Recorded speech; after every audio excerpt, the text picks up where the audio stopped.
ఇది మచిలీపట్నం 45వ డివిజన్ అండి. మచిలీపట్నం నగరానికి నడిబొడ్డున ఉన్న డివిజన్. ఇక్కడ సెల్ టవర్ పర్మిషన్ గత వైసీపీ పాలకులు ఎట్లా తెచ్చుకున్నారో మాకైతే తెలియదు. ఎవరికి ప్రజలకు తెలియకుండా వైసీపీ ప్రభుత్వ హయాంలో ఇక్కడ సెల్ టవర్ కి పర్మిషన్ ఇచ్చారు.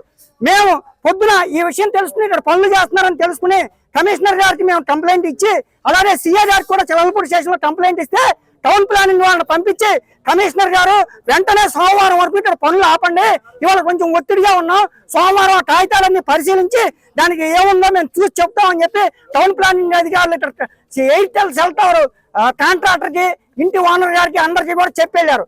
అయినా కూడా ఇప్పుడు రాత్రి 10 గంటలు అవుతోంది.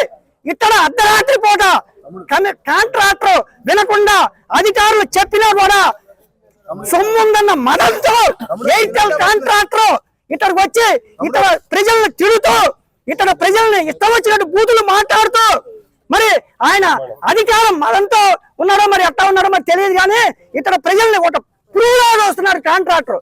ఇవాళ మరి అంటున్నారు డిఎస్పీ గారికి కూడా మేము ఫోన్ చేశాం. డిఎస్పీ గారు పోలీసు వారిని పంపించారు. ఎల్లుండి వరకు ఇక్కడ పోలీస్ మనిషిని కాపలా పెట్టి మేము చూసుకుంటాం కట్టకుండా అని హామీ ఇచ్చారు. అందువల్ల ఈ ఉద్యమం ఇవాళ ఇక్కడ మేము విరమిస్తున్నాం. లేకపోతే ఈ ప్రజలందరూ కూడా ఎస్పీ గారు ఆఫీస్ ముందుకెళ్ళి తగలబెట్టేందుకు కూడా సిద్ధంగా ఉన్నారు. పెట్రోల్ డబ్బాలతో ఆత్మహత్య చేసేందుకు కూడా సిద్ధంగా ఉన్నారు. ఈ సెల్ టవర్ తీయకపోతే ఖబర్దార్ కాంట్రాక్టర్, నువ్వు ఎక్కడో ఢిల్లీ నుంచి వచ్చి నువ్వు మచిలీపట్నంలో మా మీద పెత్తనం చలాయిస్తావా? ఎవడో నువ్వు